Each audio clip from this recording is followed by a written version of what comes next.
કેમ છો મિત્રો?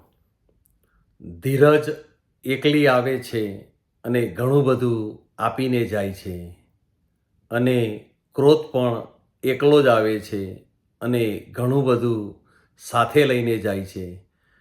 હા, કદાચ તમારા જીવનમાં જો તમે ધીરજ ધરેલી હશે કાં તો ધરવાના હશો તો ઘણું બધું તમને મળશે અને કદાચ તમારા જીવનમાં ક્રોધ કોઈક દિવસ આવ્યો હશે તો એ તમારી જોડેથી શું લઈને ગયો હશે એ બંનેનો અનુભવ હશે.